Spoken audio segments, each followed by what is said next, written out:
Nous allons voir maintenant comment le Seigneur Jésus-Christ a enseigné la fidélité. Il l'a enseigné, nous allons voir comment. Lisons dans l'évangile de Luc au chapitre 12. Luc chapitre 12, verset 35. Nous lirons jusqu'à 48 inclus. Que vos reins soient sains et vos lampes allumées. Et vous, soyez semblables à des hommes qui attendent que leur maître revienne des noces, afin de lui ouvrir dès qu'il arrivera et frappera. Heureux ces serviteurs, que le maître, à son arrivée, trouvera veillant. Je vous le dis en vérité, il se scindra, les fera mettre à table et s'approchera pour les servir. Qu'il arrive à la deuxième ou à la troisième veille, heureux ses serviteurs, s'il les trouve veillants. Sachez-le bien, si le maître de la maison savait à quelle heure le voleur doit venir, il veillerait et ne laisserait pas percer sa maison. Vous aussi, tenez-vous prêts, car le Fils de l'homme viendra à l'heure où vous n'y penserez pas. Pierre lui dit, Seigneur, est-ce à nous ou à tous que tu adresses cette parabole? Et le Seigneur dit, quel est donc l'économe fidèle et prudent que le maître établira sur ses gens pour leur donner la nourriture au temps convenable? Heureux ce serviteur que son maître à son arrivée trouvera faisant ainsi. Je vous le dis en vérité, il l'établira sur tous ses biens. Mais si ce serviteur dit en lui-même, mon maître tarde à venir, s'il se met à battre les serviteurs et les servantes, à manger, à boire et à s'enivrer, le maître de ce serviteur viendra le jour où il ne s'y attend pas, et à l'heure qu'il ne connaît pas, il le mettra en pièces et lui donnera sa part avec les infidèles. Le serviteur qui, ayant connu la volonté de son maître, n'a rien préparé et n'a pas agi selon sa volonté, sera battu d'un grand nombre de coups. Mais celui qui, ne l'ayant pas connu, a fait des choses dignes de châtiment, sera battu de peu de coups.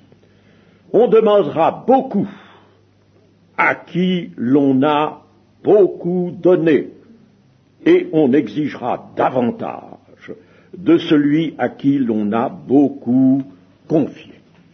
Amen. Au verset 41, nous avons vu que Pierre demande une précision. Il demande au Seigneur ceci, est-ce à nous ou à tous que tu adresses cette parabole? À nous, nous les apôtres, ou à tous les disciples que tu adresses cette parabole? L'exhortation à la vigilance s'adresse à tous les membres, c'est-à-dire les versets particulièrement 35 à 40. Cette incitation à la fidélité s'adresse donc à tous. Et tous, s'ils ont été fidèles dans la vigilance, en exerçant la vigilance, verront le maître, à son arrivée, les servir à table. Les servir à table. C'est merveilleux, cela, n'est-ce pas? Le maître se scindra, il mettra le tablier du serviteur, et il fera asseoir ses disciples, et il les servira. Mais l'économe fidèle et prudent que le maître aura établi sur ses gens, ça c'est au verset 42, désigne nettement celui qui aura eu la charge d'un ministère, c'est-à-dire les apôtres, les prophètes, les évangélistes, les pasteurs et docteurs, pour prendre la liste de Éphésiens 4, 11.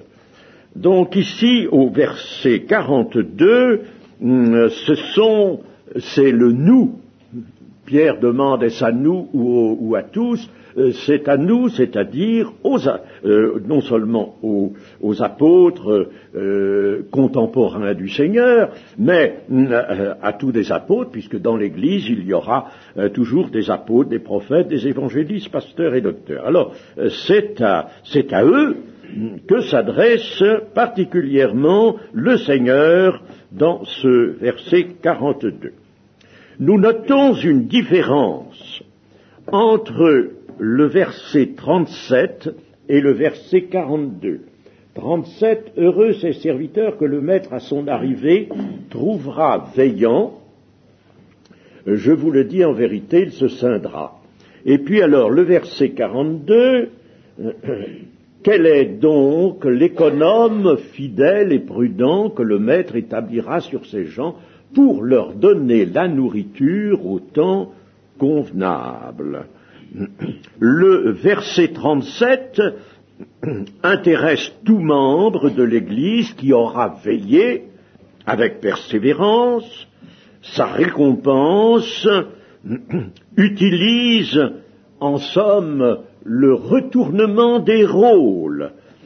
C'est Jésus le maître qui sert à table et c'est le disciple, lui, qui est assis et se laisse servir par son maître. Ainsi, le lien d'amour dans l'égalité et l'humilité de tous est-il ainsi mis en évidence. C'est l'intention du Seigneur en nous disant cela. Ne voyons pas peut-être essentiellement, quoique cela puisse se faire, ce que dit le Seigneur s'accomplir littéralement, n'est-ce pas? Ne nous fixons pas uniquement sur cet accomplissement littéral, il peut très bien se faire, d'accord, mais voyons-en l'idée l'intention que le Seigneur a, et cette intention, c'est donc de mettre en évidence le lien d'amour dans l'égalité et l'humilité. Le maître se fait l'égal de tous, et le maître, lui, il est humble et doux de cœur. Au verset 44, le serviteur que le maître à son arrivée trouvera faisant ainsi. Je vous le dis en vérité, il l'établira sur tous ses biens, ce serviteur. L'économe qui aura montré sa fidélité, l'économe cette fois-ci, n'est-ce pas? Alors il s'agit, comme je l'ai rappelé il y a quelques minutes, il s'agit de celui qui a charge de ministère. Alors, l'économe qui aura montré sa fidélité et se sera appliqué à exercer son ministère avec sagesse et avec amour, recevra la responsabilité d'une gestion élargie des biens éternels dans le temps de la gloire. Alors là, nous n'avons pas de précision, bien sûr, les biens éternels, quels sont ces biens éternels? Ils sont considérables, nous voyons bien que le Seigneur nous les montre comme étant considérables, surtout par rapport aux biens actuels. Toutefois, le Seigneur Jésus envisage l'infidélité de ses serviteurs ou de ses économes, l'infidélité comme possible. Cela au verset 45 et 46. Mais si ce serviteur dit en lui-même « Mon maître tarde à venir », s'il se met à battre les serviteurs et les servantes, à manger, à boire et à s'enivrer, le maître de ce serviteur viendra le jour où il ne s'y attend pas et à l'heure qu'il ne connaît pas, il le mettra en pièces et lui donnera sa part avec les infidèles. Mon maître tarde à venir. Moi, j'ai toujours eu un frisson quand j'ai entendu des chrétiens, il y en a encore, qui disent, lorsque on fait allusion au retour du Seigneur Jésus, oh bon, oui, enfin, ça peut venir peut-être maintenant, bon, ça peut venir aussi dans pas mal de dizaines d'années, dans des siècles. Alors là, je ne peux pas. Je ne peux pas accepter cela. Moi, je ne sais pas si vous le pouvez, moi, je ne le peux pas. Ça me cause un malaise terrible. Parce qu'alors, n'est-ce pas, si on dit cela, c'est qu'on n'attend pas. On est comme ce serviteur, là, n'est-ce pas, oh, mon maître tarde à venir. Si on ne croit pas, si on n'est pas prêt à le recevoir maintenant, ce que le passage nous dit, n'est-ce pas, que vos reins soient sains et vos lampes allumées, soyez semblables à des hommes qui attendent que leur maître revienne des noces. Il faut être prêt, prêt à le recevoir. Mais si on dit, ça peut venir dans pas mal de décades ou même des siècles, c'est que vraiment, on est dans cette situation, mon maître tarde à venir, et c'est excessivement dangereux, très dangereux.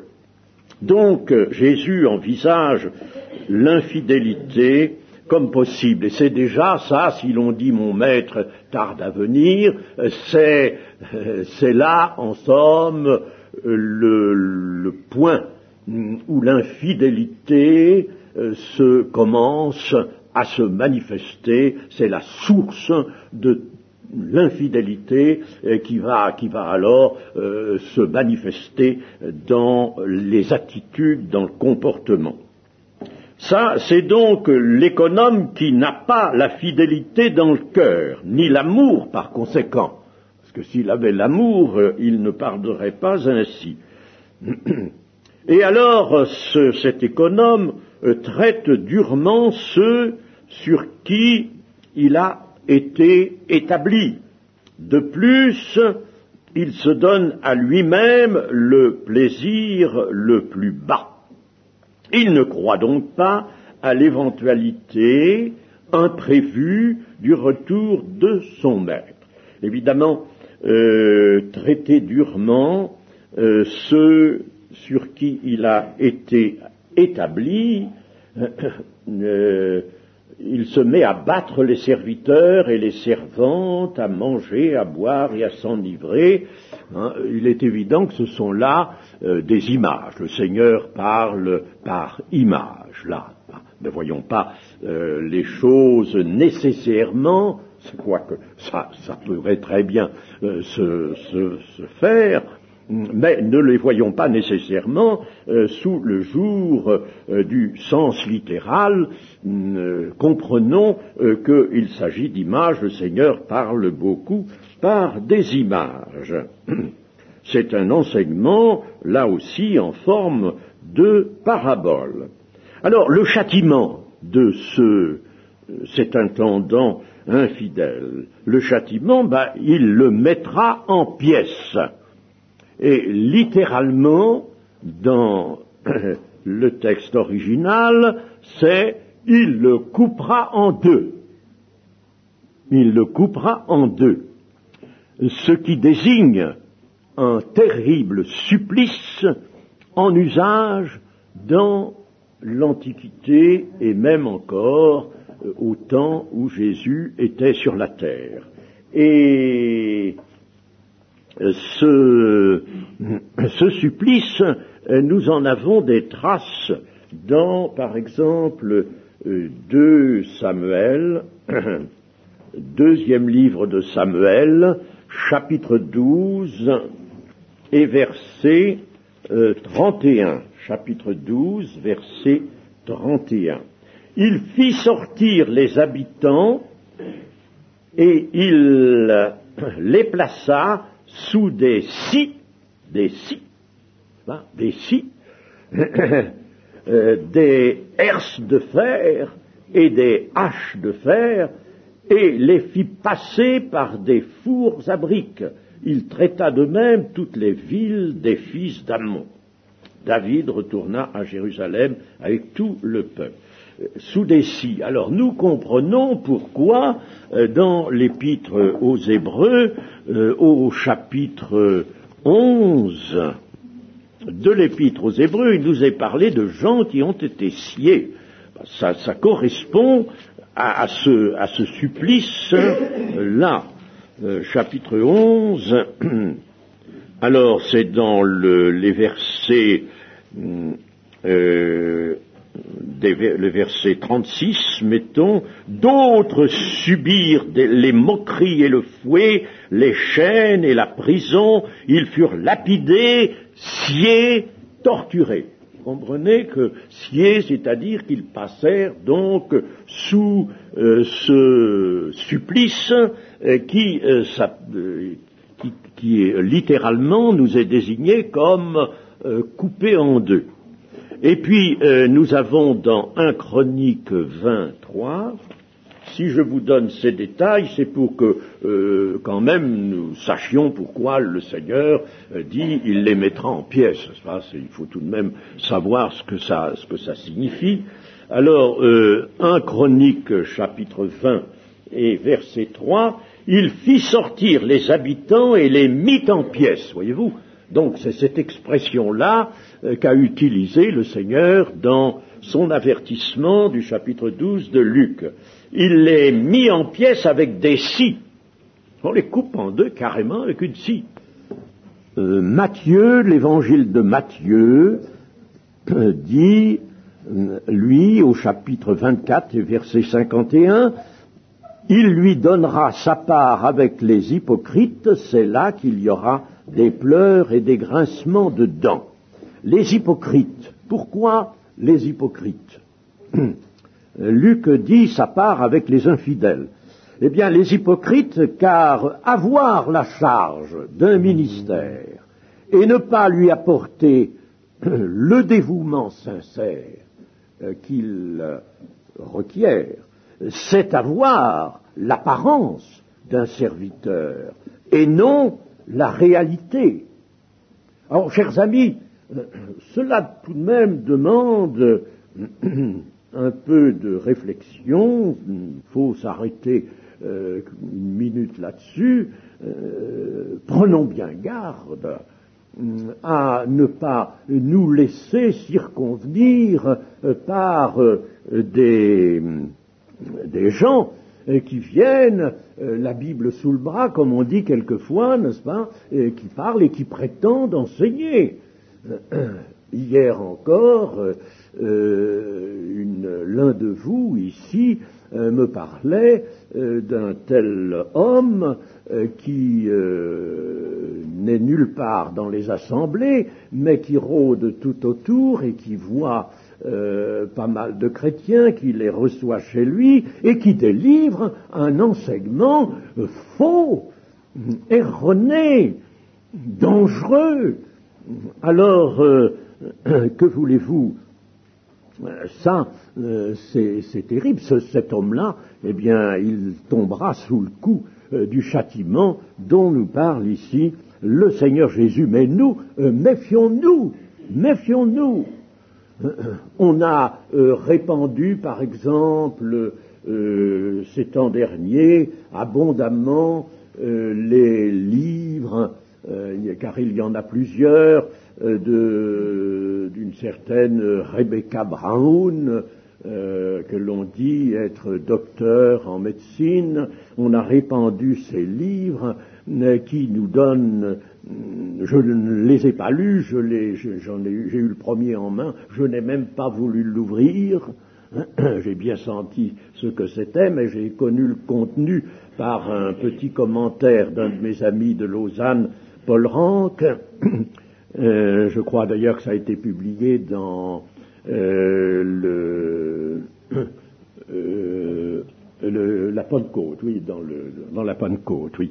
Eh bien, je viens de recevoir encore un autre document de Lausanne qui se fait l'écho d'une publication qui a paru aux États-Unis concernant cette Rebecca Brown que l'on nous présente comme étant médecin, mais qui en réalité n'est plus médecin du tout parce qu'on lui a retiré sa licence. Et on lui a retiré sa licence parce que elle prescrivait je ne sais quelle préparation, je ne sais quelle spécialité dans laquelle il y avait une substance stupéfiante, un stupéfiant, et alors elle se droguait et elle droguait autour d'elle, n'est-ce pas? La licence lui a été retirée. Il a même fallu que dans le pays où elle avait établi son cabinet de généraliste, il a fallu qu'elle s'enfuit de ce pays, tellement la population était exaspérée à son compte. Et toutes sortes de choses comme ça. Et voilà les gens dont on nous donne les écrits, qu'on nous présente comme une nourriture, mes chers amis. Moi, je ne sais pas, il y a des chrétiens qui se sont emballés là-dessus. Il y a même celui qui a payé les livres. Je sais qu'il les a payés, je suis bien placé pour savoir qu'il les a payés à l'éditeur, n'est-ce pas? Il est venu lui-même apporter le prix de l'impression de ces livres, et c'est un homme qui prêche l'Évangile. Alors là, on est déconcerté, n'est-ce pas?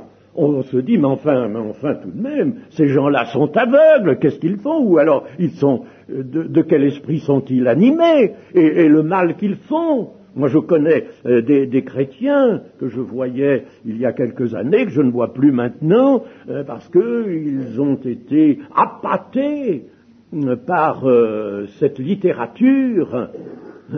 Ils sont même allés à la rencontre, une rencontre qui avait été organisée avec la présence de Rebecca Brown, hein, non, vraiment, n'est-ce pas? Il n'y a pas de discernement. Alors, on cède à l'appât de ce qui est mystique, mystérieux, même si ce mysticisme a pour socle le terrain démoniaque, les ténèbres.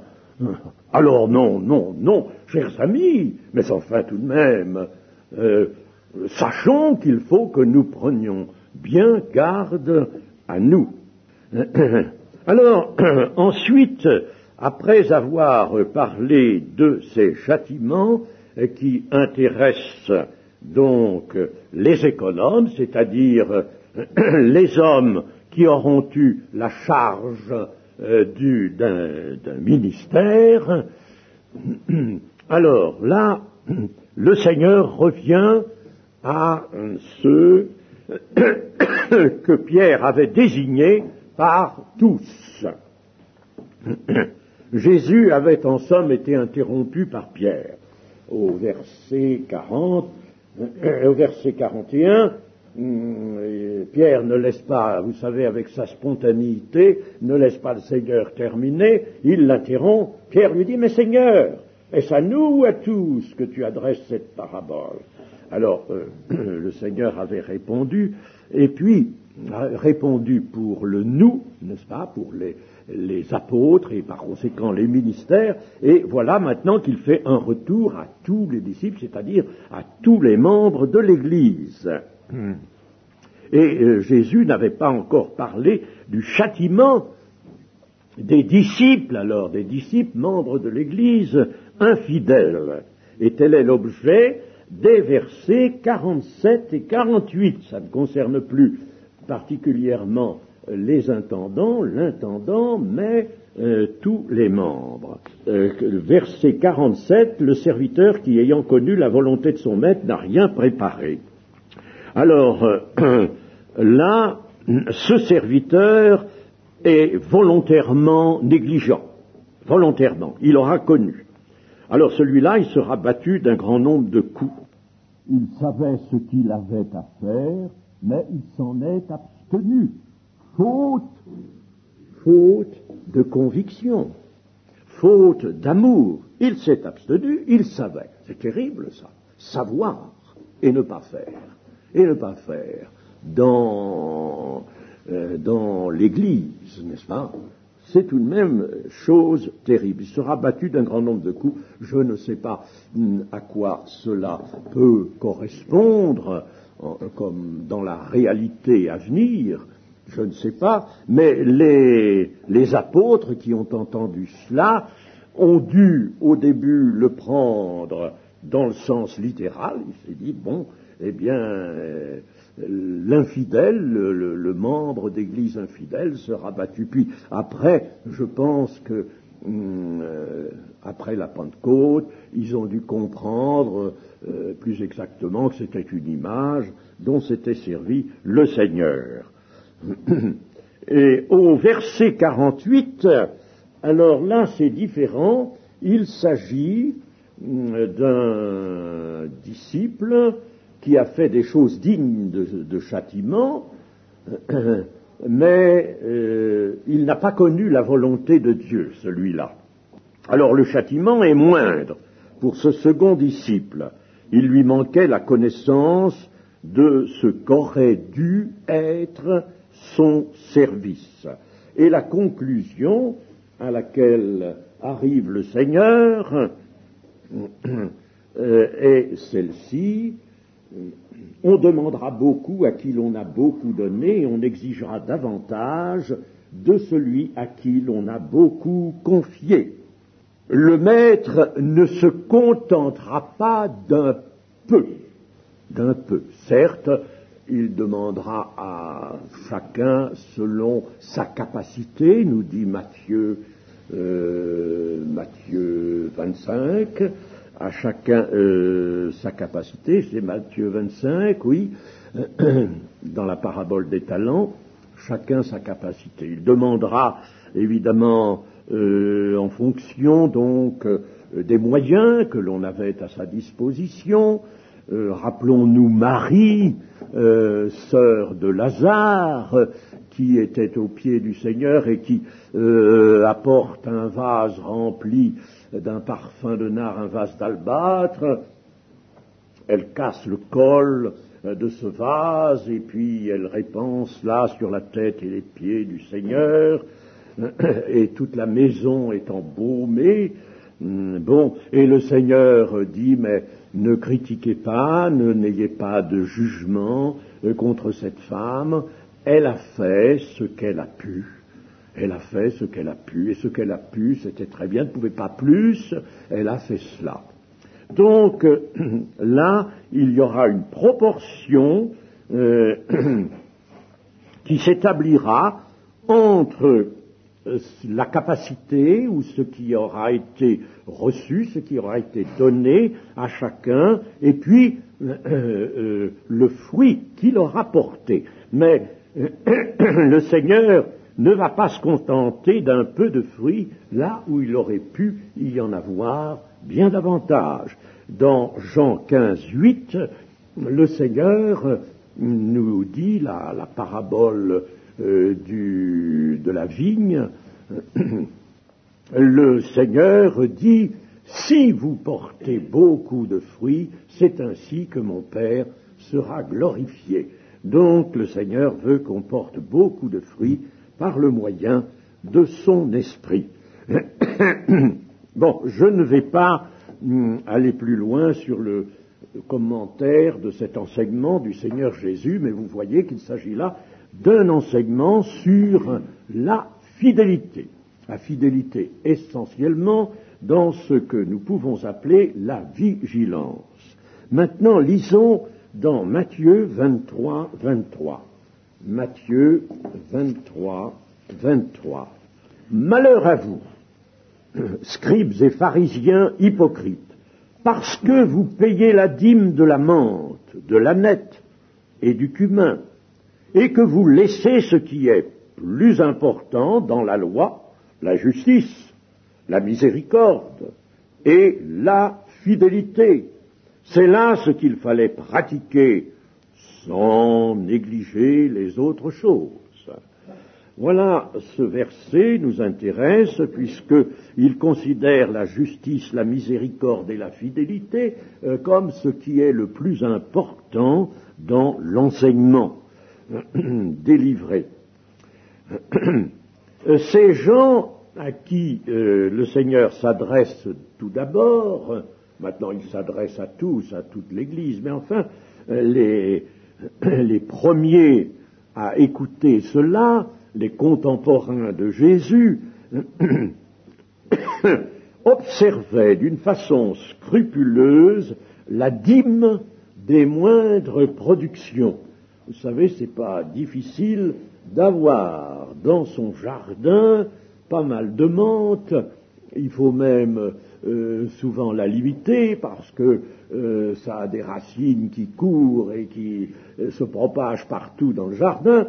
La menthe, l'aneth, la même chose, et le cumin, ce sont des plantes qui demandent pas tellement de soins et qui se propagent elles-mêmes. Par conséquent, donner le 10e de cette production-là ou de ces productions-là, ça n'est vraiment pas faire acte d'une grande libéralité. Il faut même en retirer plus qu'un 10e pour ne pas être envahi. Alors, ces gens, donc, étaient scrupuleux pour donner la 10e partie de ces petites productions, mais par contre, ils faisaient preuve de négligence à l'égard des prescriptions fondamentales de la loi, et ils faisaient preuve d'ignorance concernant l'esprit de ces prescriptions. Non seulement ils étaient négligents à l'égard du sens direct que ces prescriptions avaient dans la loi, mais en plus l'esprit de ces prescriptions leur échappait. En effet, nous pouvons lire dans Matthieu 15, Matthieu chapitre 15, verset 5. Mais vous dites, celui qui dira à son père ou à sa mère, ce dont j'aurais pu t'assister est une offrande à Dieu, n'est pas tenu d'honorer son père ou sa mère. Vous annulez ainsi la parole de Dieu au profit de votre tradition hypocrite. Voilà, je ne vais pas plus loin. Vous voyez, n'est-ce pas, comme Jésus dénonce cette hypocrisie chez ces gens, parce qu'ils trouvent toujours un biais, une petite raison attachée à la lettre, pour ne pas en réalité vraiment observer le commandement. Et ils y substituent leurs traditions, les traditions qu'ils ont eux-mêmes conçues. Toujours la même chose, n'est-ce pas? Nous sommes toujours devant le même grave problème. L'homme conçoit, et ce qu'il conçoit, il veut le mettre à la place de ce que lui demande la parole de Dieu. Toujours ça. Et maintenant, c'est la même chose. C'est l'offrande de Caïn, ça. Caïn dit, Seigneur, voilà, j'ai eu dans ma culture, dans mon champ, j'ai obtenu ces beaux fruits. Il en était lui-même étonné de voir que la terre pouvait produire de si bonnes choses. Alors tiens, je t'offre ça. J'offre ça, tu vois, mon travail. Voilà, n'est-ce pas, voilà, en somme, l'intelligence que j'ai mise dans ce travail. Voilà mon travail, voilà mon intelligence, voilà mon œuvre, Seigneur. Alors je te l'offre. Et puis le Seigneur n'en veut pas. Regarde, d'un autre côté, il se détourne de cette offrande, qui lui est désagréable, qui lui déplaît, qui est une offense même. Alors, Caïn n'est pas content. Il n'est pas content de ça.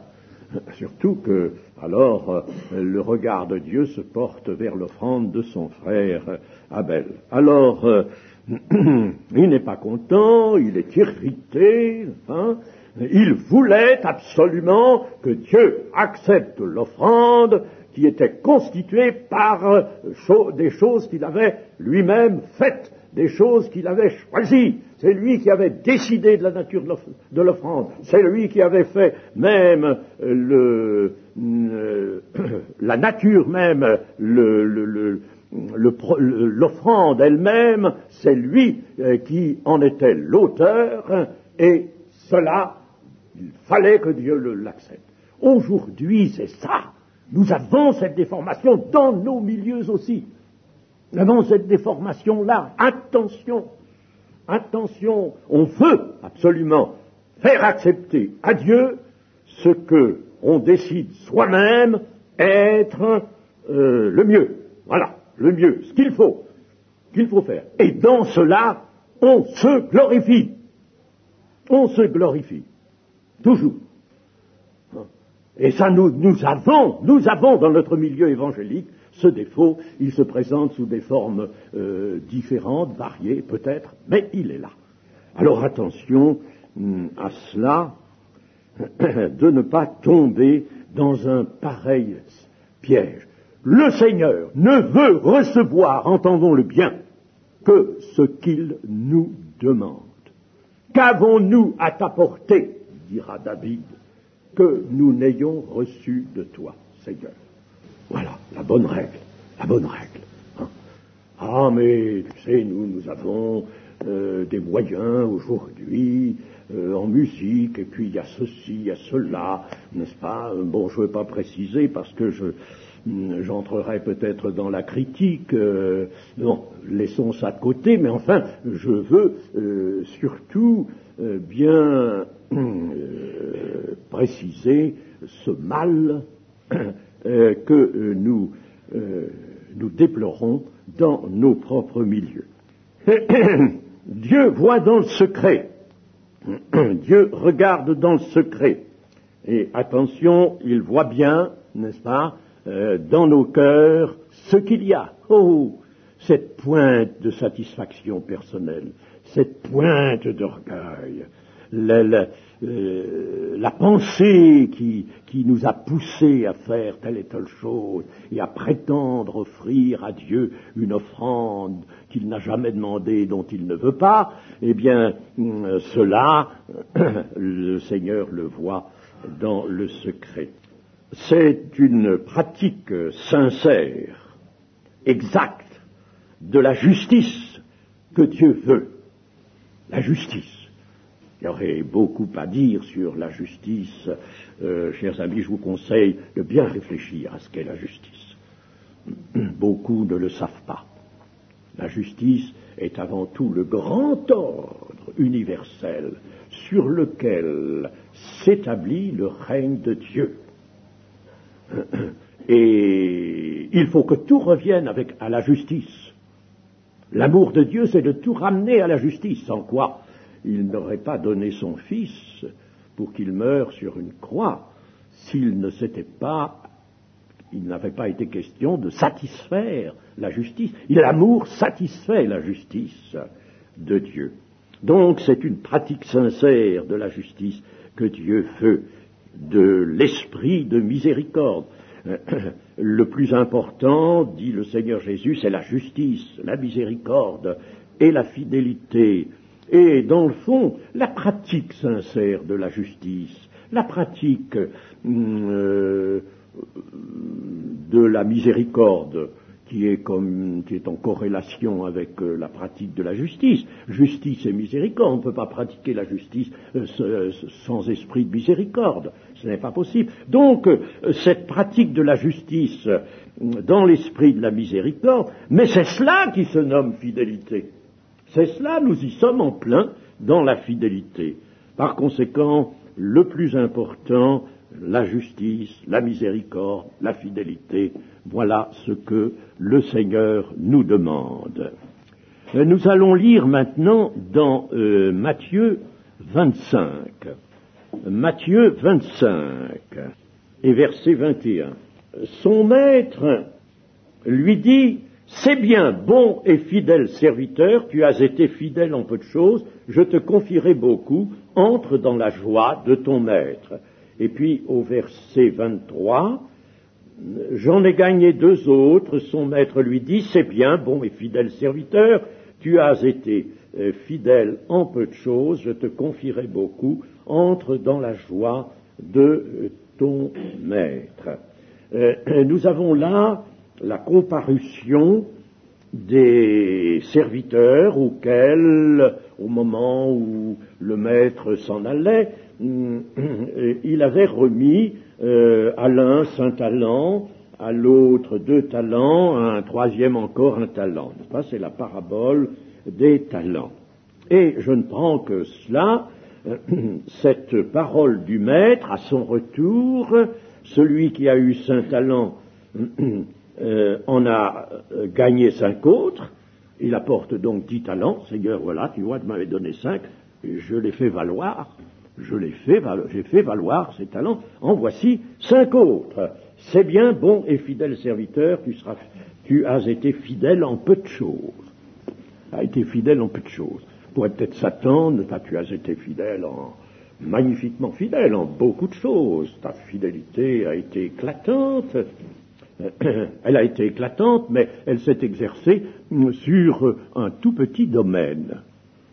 Alors, pour l'autre serviteur, celui qui a gagné simplement 2 talents parce qu'il n'en avait reçu que 2, alors lui aussi il entend la même parole, exactement la même parole. C'est bien, bon et fidèle serviteur, tu as été fidèle en peu de choses. La vraie fidélité ne consiste donc pas d'abord, il faut le remarquer, consiste pas à attendre passivement le retour du maître, mais à bien garder le dépôt qu'il nous a confié à chacun. Si nous sommes membres de l'Église, nous avons reçu un dépôt. Le serviteur qui n'a reçu qu'un talent, lui, il est allé le cacher, il l'a gardé très honnêtement, il ne l'a pas dépensé, il l'a gardé honnêtement, mais l'honnêteté n'est pas une vertu dynamique, n'est pas une vertu à apprécier, ça. C'est normal qu'on soit honnête, pas une vertu, ça. Ça n'a rien pour attirer vraiment les félicitations. En tout cas, ça ne correspond qu'à de l'inertie. La fidélité, en l'occurrence, consistait à faire valoir les biens du maître. Le serviteur méchant, c'est lui l'infidèle. Il est infidèle, il est honnête, mais ça ne signifie rien, il est infidèle. Ce qu'il avait reçu du maître, on va le lui ôter, dit la parabole. Alors, quels sont les biens, n'est-ce pas? Au début de la parabole, il nous est dit que le maître, un homme partant pour un voyage, appela ses serviteurs et leur remit ses biens. Il donna 5 talents à l'un, 2 à l'autre. Il leur remit ses biens. Quels sont ces biens? Les biens que le maître a remis à ses serviteurs pour les faire valoir. Voyons bien, d'ailleurs, l'expression faire valoir, nous la trouvons dans la parabole des mines, dans l'évangile de Luc. Ces biens, que sont-ils? Calvin, c'est encore là, à mon avis, fourvoyé. Je l'ai déjà signalé qu'il s'était trompé quant à la prédestination. Là, il se trompe aussi. Et Calvin dit que ce sont les dons naturels et les dons du Saint-Esprit. Puis alors, on entend souvent ça, on voit même ça dans des livres, dans des commentaires. Mais non, je vous en prie. Nous allons voir, c'est pas ça, c'est pas les dons du Saint-Esprit. Bon, laissons-les, ils ont leur existence et leur utilité. Mais c'est pas ça, c'est pas eux qui constituent des biens.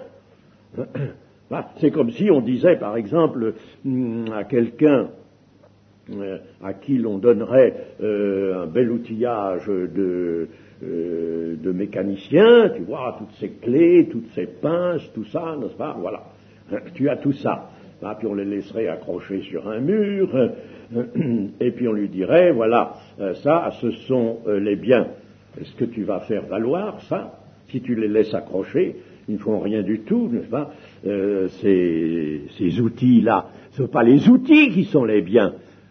Les biens, c'est autre chose que l'outillage. Et les dons spirituels, c'est un outillage spirituel. Alors, quels sont les biens? Les dons spirituels, donc, ne sont pas une valeur en eux-mêmes, ne sont pas une valeur. Je peux avoir le don de prophétie, par exemple. Si je ne prophétise pas, qu'est-ce que c'est que j'ai? Je n'ai rien. Je n'ai rien. Il n'y a pas de. Je ne mets pas en valeur, n'est-ce pas? Je ne peux pas mettre mon don en utilisation. Mais les dons spirituels ne sont pas par eux-mêmes des valeurs. Ce sont des voies. Des voies. Les voies. Paul dit bien dans 1 Corinthiens, chapitre 12, 13, que l'amour est une voie par excellence, ce qui veut dire que les dons sont des voies, n'est-ce pas? Des voies et moyens. Ce sont des voies, des moyens de faire valoir les vrais biens du Seigneur, à condition, bien sûr, de se servir des dons et de les exercer. Mettons chaque chose à sa place. Les vrais biens qui sont remis à tous, eh bien, qui sont remis à tous, ce sont la croix, avec ses conséquences libératoires, avec tout ce qui découle d'elle, c'est-à-dire du sacrifice de Jésus sur la croix. Quand on dit la croix, il s'agit du sacrifice de Jésus. Alors, avec les conséquences libératoires, les biens, c'est la parole à répandre, et puis c'est ce que le Seigneur a désigné sur la croix par cette expression, tout est accompli. Tout ce qui a été accompli, tout est accompli, tout ça est à faire valoir. Il y a une œuvre faite, une œuvre qui s'appelle rédemption, elle est à faire valoir. Quand le Seigneur Jésus quitte ses disciples, il va quitter ses disciples, il va être enlevé, c'est le moment de l'ascension, eh bien, il va leur dire, voilà, vous irez et vous prêcherez la parole, la repentance et le pardon des péchés par la foi. Voilà. Ça, c'était évidemment condensé à ce moment-là, mais voilà ce que sont les biens. Nous avons reçu chacun notre part de ces biens, non seulement pour notre propre salut à nous-mêmes, mais pour le répandre à l'extérieur, pour être les témoins du Seigneur et de son œuvre qui est la rédemption. Voilà les biens. La mission que le Seigneur donc donne à tous ses serviteurs consiste à annoncer la bonne nouvelle du royaume de Dieu, la repentance et le pardon des péchés. Les biens spirituels, les dons spirituels, constituent les moyens puissants de faire valoir les biens du Seigneur, faire valoir l'œuvre qui est, elle, éternelle, l'œuvre du Seigneur. Les dons sont exercés par l'un, par l'autre, pas dans les mêmes conditions, pas dans les mêmes proportions. Ils restent particuliers à celui qui les exerce. Chacun a reçu une part. Le Seigneur a distribué les dons comme il a voulu.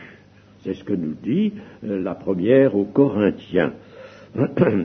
Mais ce qui se multiplie, là nous voyons que les talents se sont multipliés, 5 sont devenus 10, 2 sont devenus 4. Ce qui se multiplie, c'est pas les dons. Si mon frère a un don, c'est pas ça qui va multiplier, c'est pas le don, il l'a reçu pour lui, pour son travail à lui, pour son service à lui. Mais c'est pas ça qui va multiplier. Ce qui va multiplier, ce sont les âmes qui auront reçu la bonne parole, la parole de vie, et qui seront venues au Seigneur. Voilà ce qui se multiplie. Voilà par conséquent comment faire valoir les biens du Seigneur.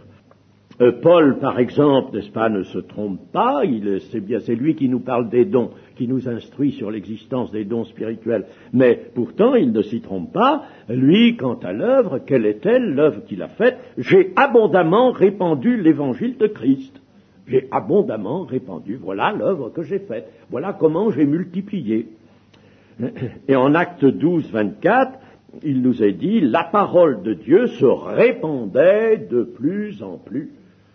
Voilà les biens, comment on fait valoir les biens du Seigneur. Me dire les biens du Seigneur, c'est les dons spirituels. Alors moi, ça me déconcerte des histoires comme ça. Parce que ça annule le sens, ça annule le sens de cette parabole. Tu as été fidèle en peu de choses, dit le Seigneur. Ah, pourquoi en peu de choses? N'est-ce pas important de répandre la parole de Dieu? Seigneur, mais enfin, pourraient dire certains grands missionnaires, je suis allé en Afrique, je suis allé en Chine, je suis allé en Asie, je suis allé partout, et puis, Seigneur, avec ta parole, j'ai suscité des disciples, des églises se sont constituées, il n'y avait rien quand je suis arrivé, puis des églises sont nées, se sont développées.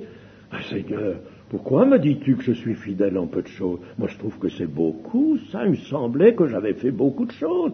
Bon, je sais bien que c'est par ton esprit, je sais bien que c'est grâce au don spirituel que tu m'as donné que j'ai fait ça. Mais enfin, tout de même, j'ai été fidèle en exerçant ces dons spirituels, en répandant ta parole. Pourquoi dis-tu que c'est peu de choses? D'abord, le Seigneur nous dit que c'est peu de choses, par opposition à ce qu'il ajoute, je te confierai beaucoup, dans un autre temps. Je te confierai beaucoup. Oui, mais l'œuvre réalisée par le serviteur fidèle, elle n'a pu l'être que par la puissance du Saint-Esprit. Si ce fidèle a exercé ses dons spirituels, parce qu'il n'y avait pas eu de dons du tout, mais il n'aurait rien répandu, n'est-ce pas? Il n'aurait pas eu les moyens. Bon, alors, il a utilisé ses dons spirituels, c'est très bien, bon, mais il a répandu la parole, il a fait valoir la parole du Seigneur, il a multiplié les disciples. Bon, eh bien, mais tout cela, il ne l'a fait que par la puissance du Saint-Esprit qui s'est exercée à travers lui. Voilà. Tout simplement, par la puissance du Saint-Esprit, et ce que le Seigneur retient de tout son travail, de ses fatigues, de ses souffrances, de ses déplacements, tout ce qu'il retient, c'est sa fidélité en action, c'est sa foi agissante par l'amour. C'était là l'école à laquelle était appelé tout bon serviteur. Vous savez, on me disait encore hier, là je ne sais plus à quelle occasion, que des personnes étaient venues à la foi et étaient même entrées dans l'Église sans que personne les ait évangélisées. Personne. Ils n'avaient rencontré aucun chrétien, aucun témoin. Et le Saint-Esprit, lui, les a pourtant amenés au Seigneur et les a amenés à l'Église. Mais bien sûr, cela se trouve, peut-être plus que nous ne pensons, et quand même des gens viennent à l'Église, ne nous disons pas, ça y est, j'ai amené des âmes, n'est-ce pas? Oh, comme nous devrions nous taire à ce sujet. Devrions nous taire. Laissons ça au Seigneur. Tant mieux si tu as été quelque chose, si tu as été les pieds qui marchaient, la bouche dont la langue s'est agitée, dont très bien le cœur qui a laissé s'échapper les effluves de l'amour du Seigneur. Tant mieux pour toi. C'était ta fidélité, ça. Et c'est ça que le Seigneur prend en compte.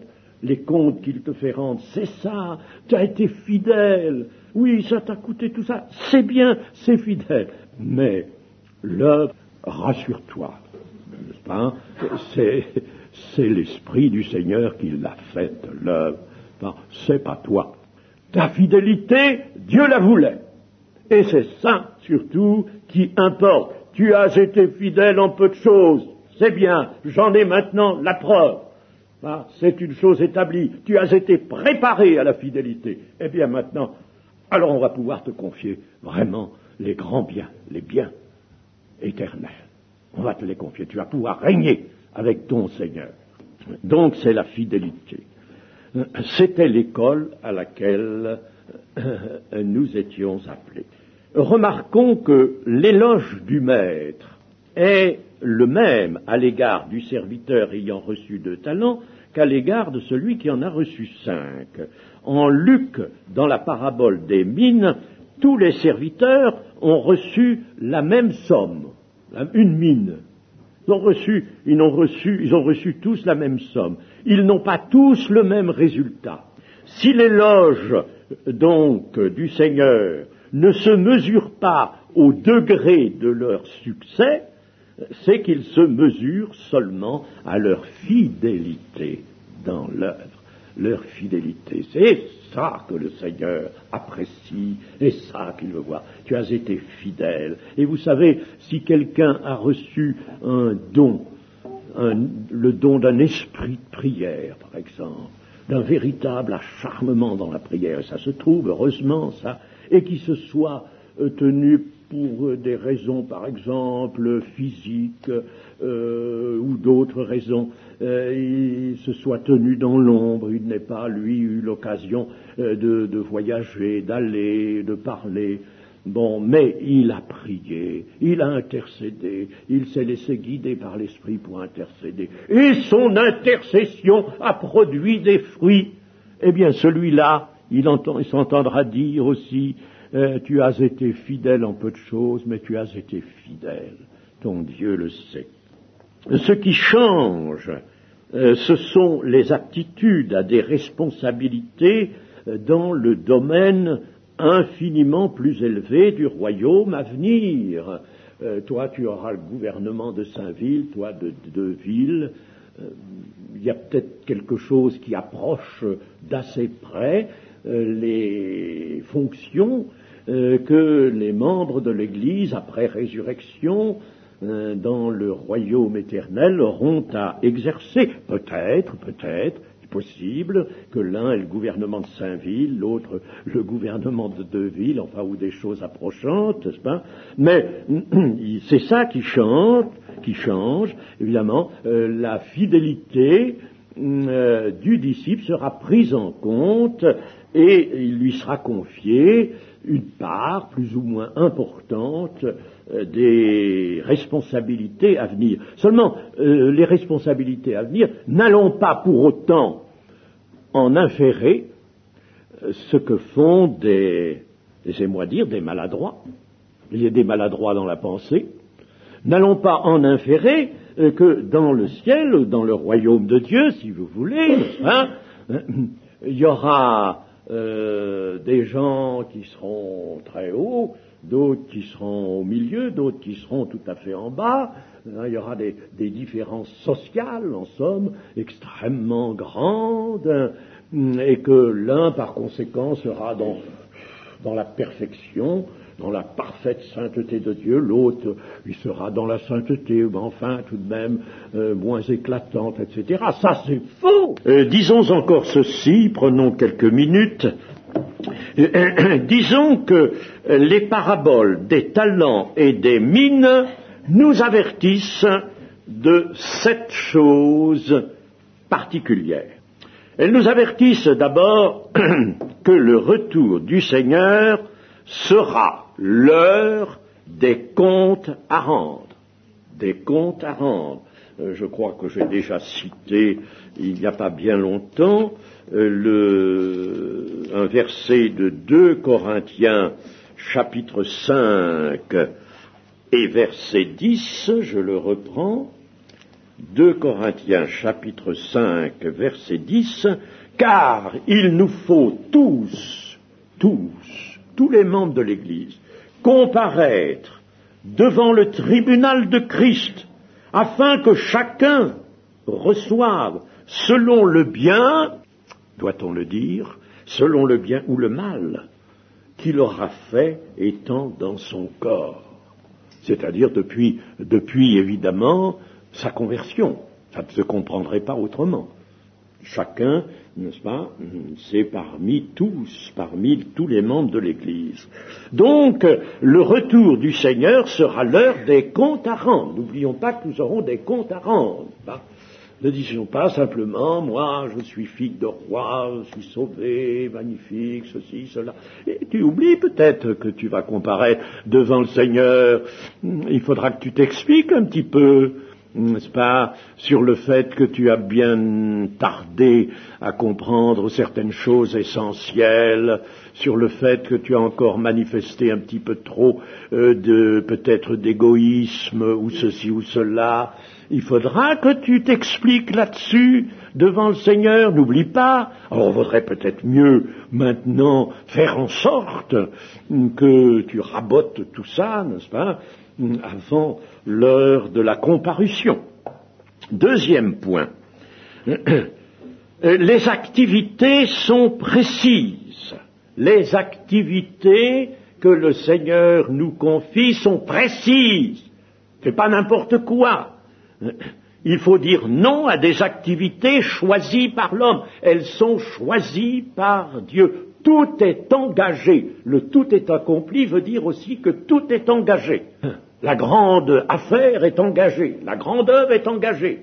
Voilà ce que signifie aussi le tout est accompli de la croix. Les activités sont précises. Il s'agit de faire valoir les biens du Seigneur et nous avons précisé ce qu'étaient ces biens. Les faire valoir. Il s'agit de ça et de pas d'autre chose.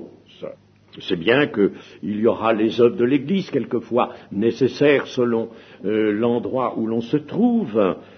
Si l'on se trouve, par exemple, en Afrique et qu'il y a beaucoup de malades, d'enfants malades, etc., il faudra bien leur apporter quelques secours. D'accord, mais ça ne doit pas quand même prendre le pas sur l'œuvre que le Seigneur nous a donnée. D'ailleurs, dans l'œuvre du Seigneur, il y a aussi, n'est-ce pas, la charité à l'égard des pauvres. Paul dit qu'il a bien pris soin de ne pas oublier les pauvres, par exemple. Mais enfin, tout cela, c'est dans la mise en valeur des biens du Seigneur. Mais cela seulement. N'imaginons rien, n'ajoutons rien, et n'offrons pas l'offrande de Caïn.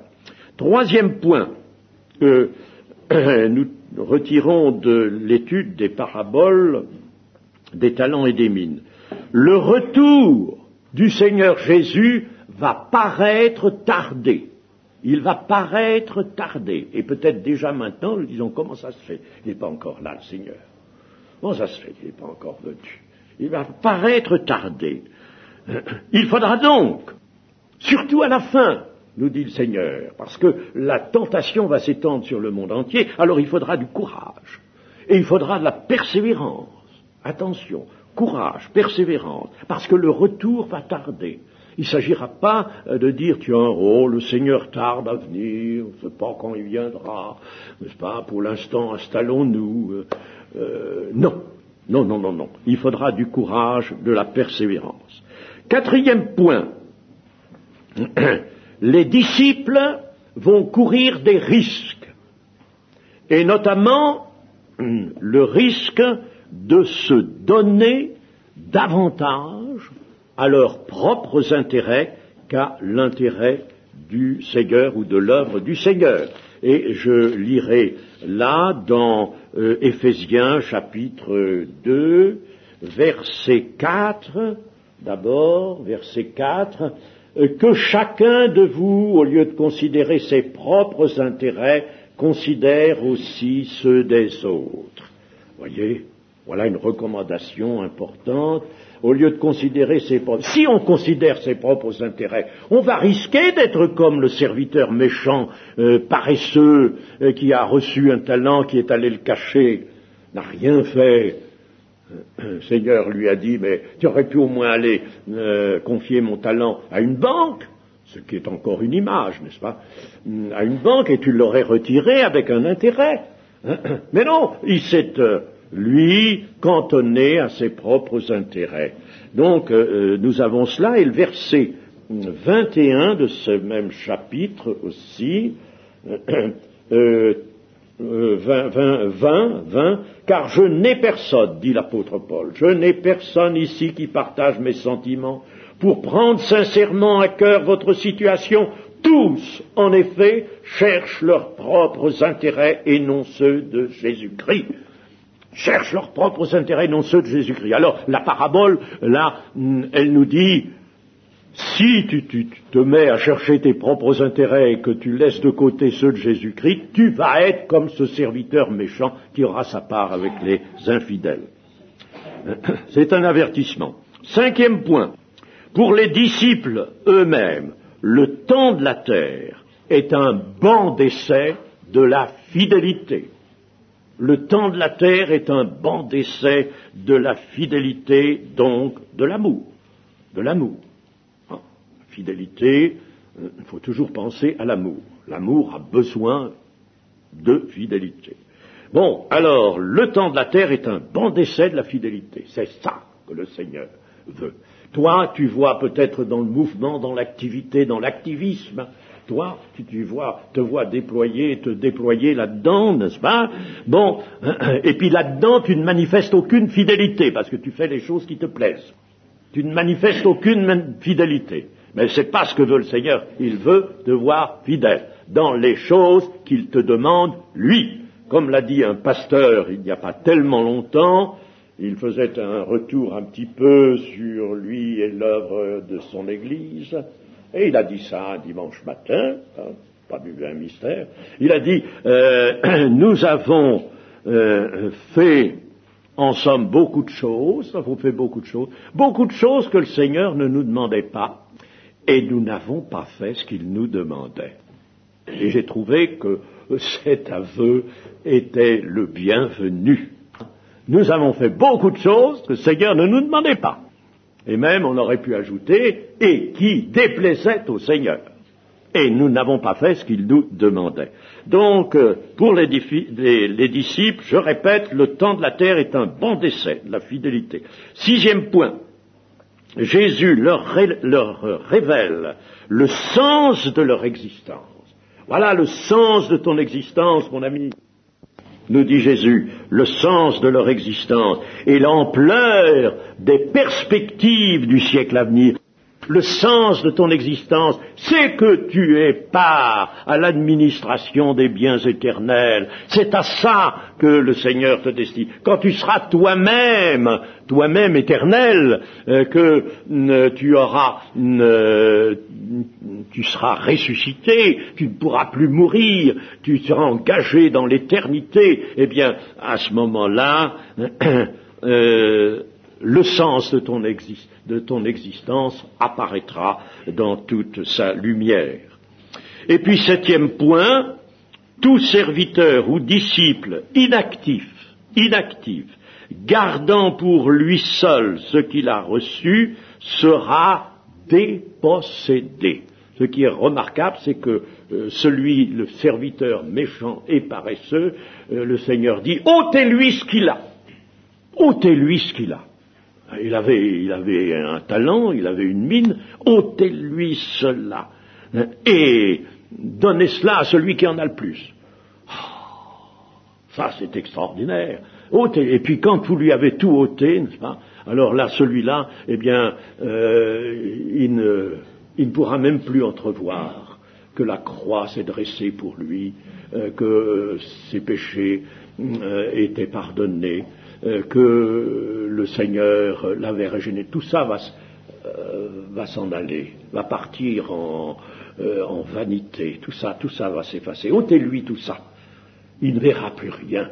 Il est bon pour l'enfer.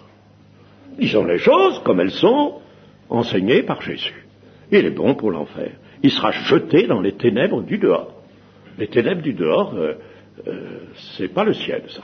Enfin, voilà.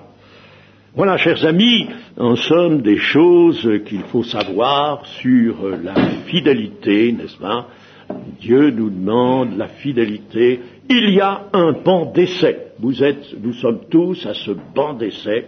Attention, le Seigneur nous observe. Mais si nous sommes fidèles, vraiment, et si nous pensons que c'est ça que le Seigneur veut voir, alors nous serons heureux et le Seigneur, lui, nous donnera notre part, ou la part qu'il nous réserve, des biens éternels. Amen.